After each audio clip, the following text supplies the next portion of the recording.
We're welcoming back professional sports bettor Ted Savransky from Las Vegas. And Ted, we're going to beat this dead horse one more time and see if we can get something out of it. We're going to break down the AFC Championship game between the Patriots and the Broncos.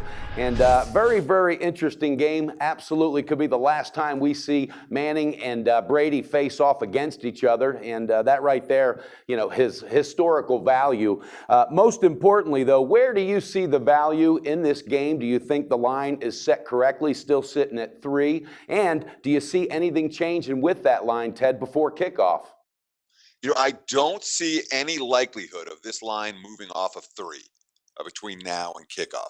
That being said, a hook is worth a fortune in this game.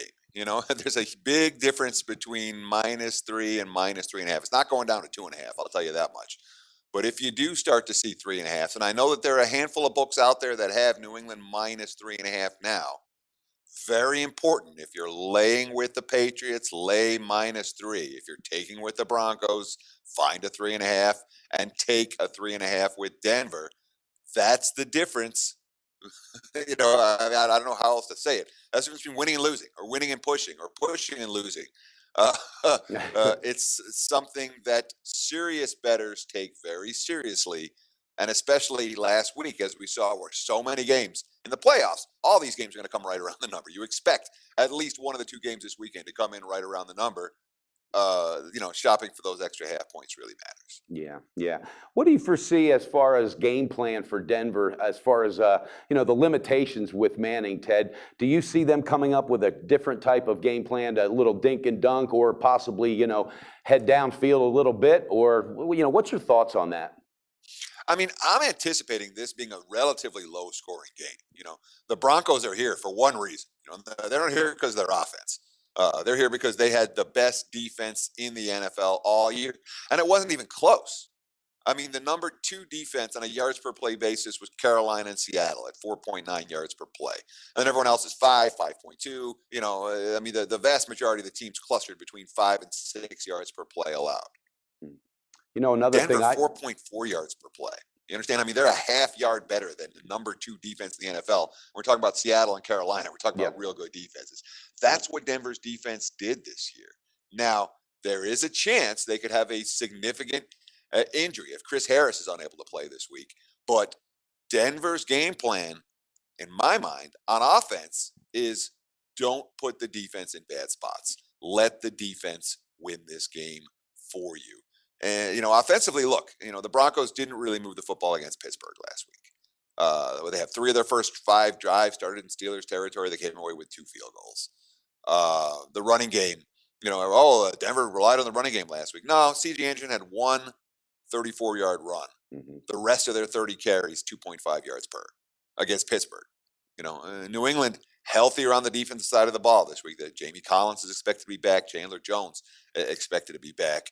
So for Denver, in terms of an offensive game plan, don't make mistakes. Let the defense do what they do.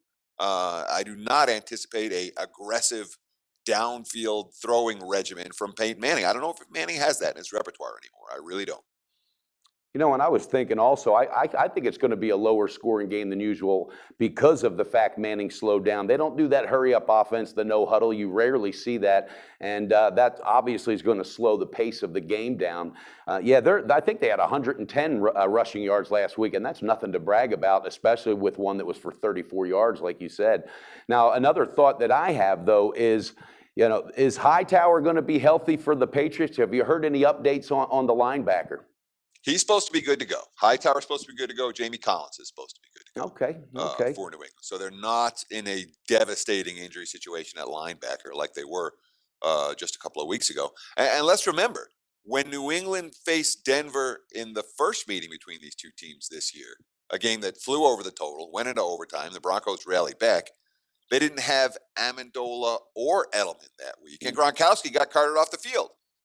So by the end of the game, the Patriots, their last 5 drives as Denver was rallying back, 4 punts, 3 of them 3 and outs, and a single field goal. That came with a severely depleted receiving core, that has since been replenished. Yeah, and also with all the weapons now healthy that the Patriots have, Ted, I think I'm leaning on the total, and I don't think it's going to be a high-scoring game. And I know Denver's defense is everything that it's built up to be, but there's just so many weapons now. They're going to have to change some game plans and maneuver as it goes. So it's going to be interesting. I can't wait to watch it as a fan. Now, on a lean or what you possibly would lay some money on, what do you like, and where do you think the ticket's going to get cashed in this ball game? Yeah, I'm with you in terms of a low scoring game. I would recommend a play on the under in this one. 44.5, the current total. You could see 45s. I don't know that I'd wait around for them because there is a chance for a quote unquote wintry mix in Denver on Sunday.